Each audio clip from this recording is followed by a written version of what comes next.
Stan Gibelisco here, proprietor and operator of amateur radio station W1GV, Whiskey 1 Good Vibrations.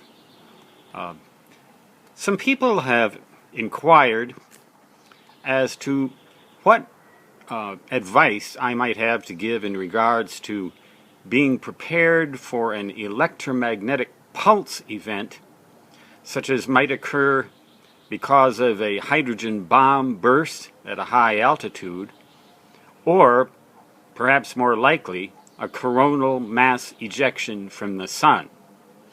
It's also possible that a nearby lightning strike could induce an electromagnetic pulse in your station of sufficient magnitude to damage many of the components unless they're completely unplugged from all the AC power lines and your antenna is disconnected and grounded. And I would advise disconnecting and grounding your antenna and your antenna feed line terminals whenever you're not using your station, regardless of whether you expect nuclear attack or coronal mass ejection. But the latter, particularly the coronal mass ejection, is very unlikely, but can hardly be predicted.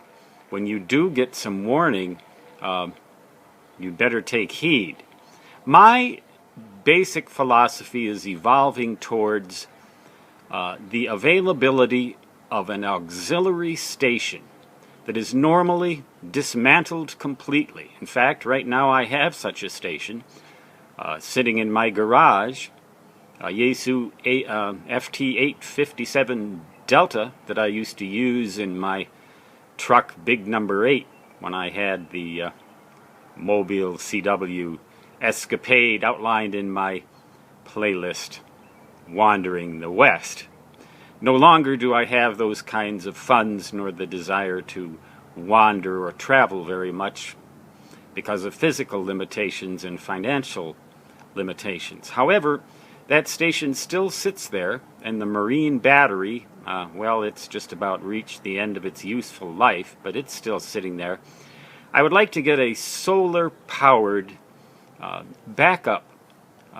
They call it My Solar Backup. That's one brand that's sold. There are others, which can provide several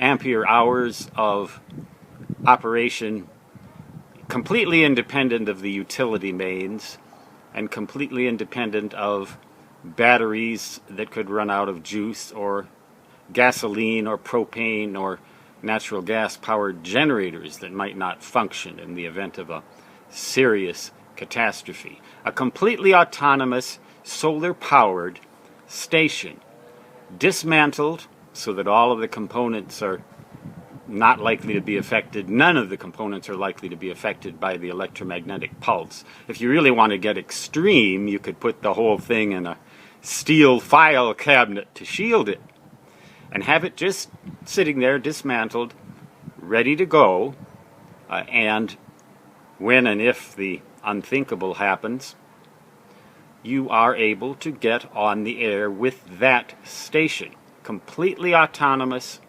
and completely dismantled, but always ready to go. A separate station, separate from all of the other requirements that might occur because of that have to do with the public utility system.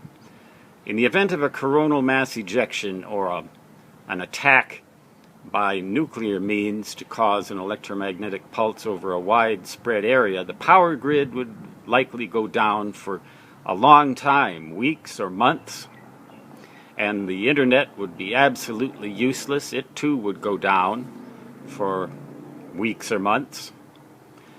Ham radio would be the only way to communicate, but if your station had been damaged by that electromagnetic pulse, you wouldn't be able to use it either, and if it depended on utility power, of course, you wouldn't be able to use it. So it should be like field days coming up, and that's a perfect example of practice for getting ready for the possibility of such an event. But you need to rely on a source of power that can't be hacked and would not be affected by, although it might cause, the coronal mass ejection, the sun. You could also use wind power or a hybrid solar wind power arrangement.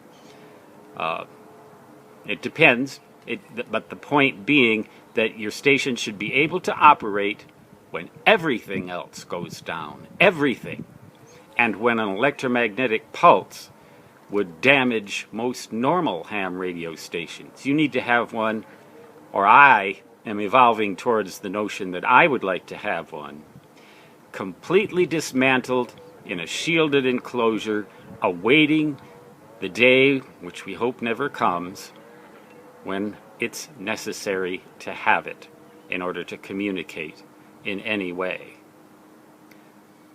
That's the ultimate preparedness, in my opinion, and nothing short of that will really do.